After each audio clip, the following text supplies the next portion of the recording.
ఐనన్ టీవీకి స్వాగతం. తెలంగాణ రాష్ట్రంలో మైనర్ బాలికపై జరిగిన దారుణ అత్యాచార ఘటనను నిరసిస్తూ మీర్పేట్ బీఆర్ఎస్ పార్టీ మహిళా అధ్యక్షురాలు సునీత బాలరాజ్ ఆధ్వర్యంలో గురువారం విలేకరుల సమావేశం నిర్వహించారు. ఈ సందర్భంగా మహిళా సంఘాలు బండి సంజయ్ హటావో బేటీ బచావో అంటూ పెద్ద ఎత్తున నినాదాలు చేస్తూ ఆందోళన చేపట్టారు. ఈ సందర్భంగా సునీత బాలరాజ్ మాట్లాడుతూ రాష్ట్రంలో చోటు చేసుకున్న ఈ అమానుష ఘటన సామాజిక వర్గాలను కలవరపరుస్తుందని ఆవేదన వ్యక్తం చేశారు.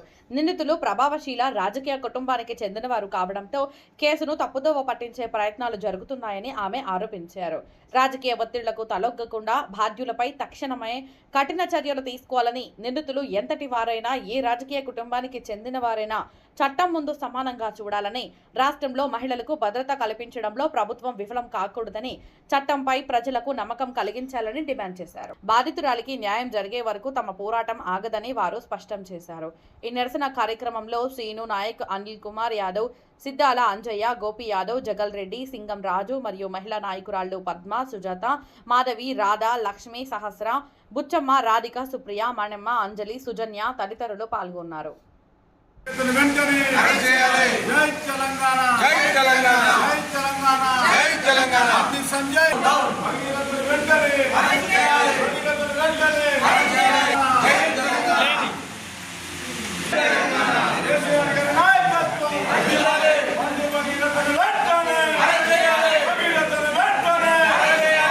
తెలంగాణ రాష్ట్రంలో ఒక పెద్ద నాయకుడు బీజేపీ కేంద్ర మంత్రి బండి సంజయ్ గారి కొడుకు చేసిన కార్యక్రమం, ఒక మైనర్ బాలికను, ఒక 17 ఏళ్ల అమ్మాయిని అత్యాచారం చేసి మళ్ళీ ఏమి తెలియనట్టు ఒక హనీ కేసు ఆమె మీద పెట్టడం జరిగింది. దానికి తెలంగాణ రాష్ట్రంలో ప్రజల మద్దతు మరియు ప్రజా సంఘాలు మరియు మహిళా సంఘాలందరూ పెద్ద ఎత్తున ధర్నా చేస్తున్నా గానీ ఈ నిందితుడిని పోలీసులు అరెస్ట్ చేస్తలేరు. పెద్ద నాయకుడు అని చెప్పి బండి సంజయ్ గారి కొడుకు బండి భగీరథ్ ని తప్పించే ప్రయత్నం చేస్తున్నారు. కాబట్టి ఈ తెలంగాణ రాష్ట్రంలో జరిగే దాన్ని అందరూ చూస్తున్నారు. మొన్నటికి మొన్న ప్రధాని మోడీ గారు కూడా వచ్చారు. అదే సమావేశంలో మన తెలంగాణ రాష్ట్ర ముఖ్యమంత్రి వర్యులు రేవంత్ రెడ్డి గారు కూడా పక్కలో కూర్చున్నారు. దీనికి సంబంధించిన విషయం మాట్లాడకుండా మీరు మా పార్టీలోకి రండి, నేను ఫండ్స్ ఇస్తా అని చెప్పి మాట్లాడుకొని అదే వేదిక పైన నవ్వుకుంటున్నారు. దీన్ని తెలంగాణ ప్రజలందరూ గమనిస్తున్నారు. పోక్సో కేసు కూడా పెట్టారు బండి భగీరథ్ మీద. పోక్సో కేసు పెట్టిన ఎమ్మటే అరెస్ట్ చేయాలి, అయినా అరెస్ట్ చేయలేదు. బండి సంజయ్ గారు ఒక సమావేశంలో అంటున్నాడు, ఎవరైనా సరే చట్టానికి చుట్టం కాదు, నా కొడుకైనా సరే శిక్ష పడాల్సిందే అంటున్నాడు. కానీ మళ్ళీ కొడుకుని తప్పించే ప్రయత్నం చేస్తున్నాడు. నా కుటుంబంలో నా భార్య, నా పేగుబంధం బాధపడుతుంది, ఏడుస్తుంది, డిప్రెషన్ లోకి పోతుంది అని అంటున్నాడు. అవతల అమ్మాయి కూడా ఒక మైనర్ బాలిక. ఆ అమ్మాయి తల్లిదండ్రులు కూడా చాలా బాధపడుతున్నారు. వాళ్ళకు కూడా కడుపు పోతేనే కదా వాళ్ళ పేగుబంధం కూడా బాధపడుతుంది కదా. ఈ రోజు నువ్వు పెద్ద నాయకుడివి, ఒక 2 నెలలు అయిన తర్వాత ఎక్కడిదక్కడ ఈ సద్దు మడిగిన తర్వాత నీ కొడుకు పెద్ద సంబంధం తెచ్చి పెళ్లి చేస్తావు. అదే అమ్మాయి పరిస్థితి ఏం కావాలి? ఒక అమ్మాయి జీవితము అరటాక్ మీద ముళ్ళు మీద అరటాక్ పడినా ఆ జీవితం వేస్ట్ అని ఎంతటికో సామెత ఉంది. ఇదే సీతక గాని, కొండా సురేఖ గాని, బీజేపీలో ఉన్న మహిళా నాయకురాలు గాని ఎక్కడ పోయి ఒక మహిళకు అన్యాయం జరుగుతుంటే చూసుకుంటూ కూర్చున్నారు. ఈ రోజు మీరు అందరు బయటికి వెళ్ళి మాట్లాడితే మీ ప్రజలు ఈ పెద్ద ఎత్తున ధర్నా చేస్తున్నారు, మహిళా సంఘాలు ధర్నా చేస్తున్నారు. మీరు ప్రజలు వేసిన ఓట్లతో గద్దెనెక్కి ఈ రోజు ఒక మహిళకు అన్యాయం జరిగితే మీరు పట్టించుకుంటలేరు. ఈ రోజు మోడీ గారు కూడా బేటీ బచావో బేటీ పడావో అంటున్నాడు. ఈ నినాదం అనేది ఎక్కడ పనిచేస్తుందండి? ఈ రోజు నేను ఈ మీడియా సందర్భంగా చెప్తున్నాను, ఇదే దేశ ప్రధాని గారికి చెప్తున్నా, బండి సంజయ్ హటావో బేటీకి బచావో అంటున్నా. ఈ రోజు బండి సంజయ్ గారు కొడుకు చేసిన పని రేపు ఇంకో మంత్రి కొడుకు చేయడానికి గ్యారెంటీ ఏముంది? బీజేపీ కాంగ్రెస్ ఒకటే. ఈ రోజు బీజేపీ నాయకుడు కొడుకుని కాంగ్రెస్ ప్రభుత్వం కాపాడుతుంది.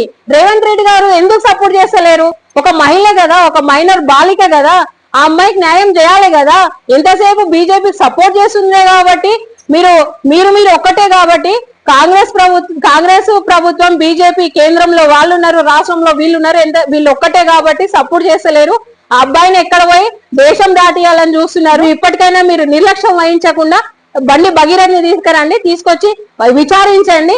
ఇంకొకటి, ఎప్పుడైనా కానీ దీన్ని చేయలేదు అని అంటే మన బండి సంజయ్ కూడా మంత్రి పదవి నుంచి తొలగించండి. ఇంకో నాయకుడు ఇలాంటి పిల్లలు ఇలాంటి తప్పు చేస్తున్నారు అంటే ముందే వాళ్ళ క్రమశిక్షణ నేర్పించుకుంటారు. తెలంగాణ రాష్ట్రంలో ఏం జరుగుతుందంటే, ఒక అమ్మాయికి అన్యాయం జరిగితే కేంద్ర హోంశాఖ, రాష్ట్ర హోంశాఖ ఇద్దరు కూడా కలిసి మరి అన్యాయం చేస్తున్న పరిస్థితి కనపడుతుంది. ఇక్కడ అనుకోవాల్సిన పరిస్థితులు ఏర్పడ్డాయి.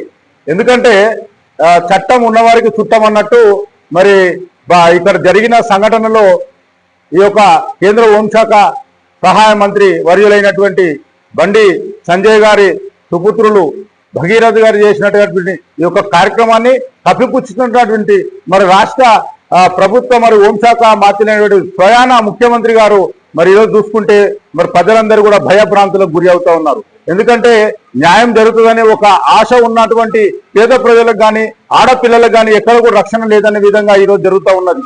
ఒకటే విషయం ఆలోచించాలా, మన ఈరోజు సిట్ విచారణకు మీ సొంత అబ్బాయిని మరి ఆధారపరచకపోవడానికి ఏంటి కారణం? నిన్న చూసినట్టయితే సోషల్ మీడియాలో ఆ అబ్బాయి నాకు సమయం ఇవ్వండి, నేను ఆధారాలు సేకరించుకుంటున్నా అంటే పోలీసు శాఖ కంటే కూడా ఇంకా తెలివిగా వాళ్ళు ప్రవర్తిస్తున్నారని ఈ సందర్భంగా మనకు అర్థమవుతా ఉన్నది. ఒక అమ్మాయిని పోక్సో కేసులో బయట పెట్టడానికి లేదు పేరు కూడా. అలాంటిది వీళ్ళ సోషల్ మీడియా వీళ్ళకి సంబంధించిన వాళ్ళందరూ కూడా అమ్మాయి ఫోటో పెట్టి ముఖ చిత్రాన్ని పెట్టి ఈరోజు కించపరుస్తా ఉన్నారు, అమ్మాయిని అవమానపరుస్తా ఉన్నారు. రేపు పొద్దున అమ్మాయికి ప్రాణత్యాగం అనేది జరిగినప్పుడు ఎవరు దీనికి బాధ్యత వహిస్తారని ఈ సందర్భంగా మేము మీర్పేట మరి యొక్క బీఆర్ఎస్ పార్టీ తరఫున మేము డిమాండ్ చేస్తా ఉన్నాం. మన ప్రాంతాన్ని చూసేటప్పటికి ఎక్కడ కూడా అమ్మాయి అర్ధరాత్రి తిరిగినప్పుడు స్వతంత్రం వచ్చిందని గాంధీజీ పెట్టిన మీ యొక్క పార్టీలో మరి ఉన్నటువంటి ఆదర్శంగా తీసుకున్న మీరు మరి ఈరోజు చేస్తున్న విషయాలు చూస్తుంటే మరి చాలా భయాందోళనకు గురయాల్సిన పరిస్థితి అవుతుంది. కాబట్టి వెంటనే భగీరథను మరి అరెస్ట్ చేసి విచారణ చేసి మరి యొక్క న్యాయ విచారణ చేసి ఇవన్నిటి కూడా మరి మీరు ముందుకు తీసుకుపోయి అమ్మాయికి న్యాయం చేయాలని చెప్పి మేము డిమాండ్ చేస్తా ఉన్నాం. ప్రతిపక్షాలు ఉన్నాయి, కళ్ళు మూసుకొని ఉన్నాయి, ఈరోజు కొత్త కొత్త పార్టీలు పుట్టుకొస్తున్నాయి, అందరూ ఒకటే అనే విధంగా మరి ప్రవర్తిస్తా ఉన్నారు. ఇది మంచి పద్ధతి కాదని చెప్పి తెలియజేస్తూ మా యొక్క మీర్పేట బీఆర్ఎస్ పార్టీ తరఫున మేము ఖండిస్తా ఉన్నాం.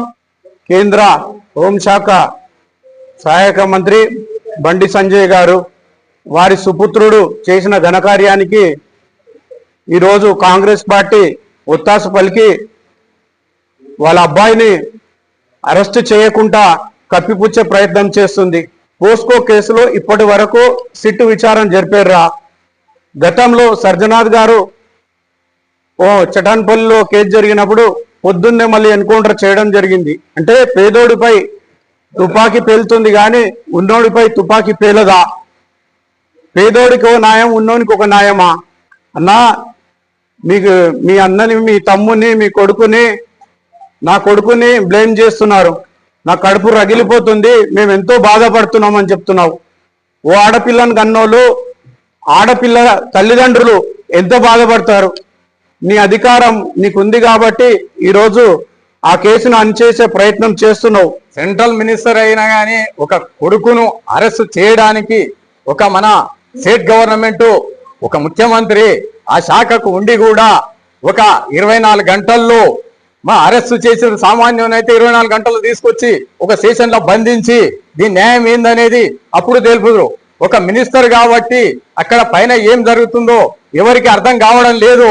ఒక చటాన్పల్లి కేసులో ఒక ఆ రోజు అక్కడ నైట్ ఒక అమ్మాయి పైన అఘాయిత్యం జరిగిన చోట మన సజ్జనరు 24 గంటల్లో తీసుకొచ్చి అక్కడ వాళ్ళు ఎన్కౌంటర్ చేయడం జరిగింది. ఇక్కడ మరి ఆ న్యాయము మరి సామాన్యునికి జరగదు.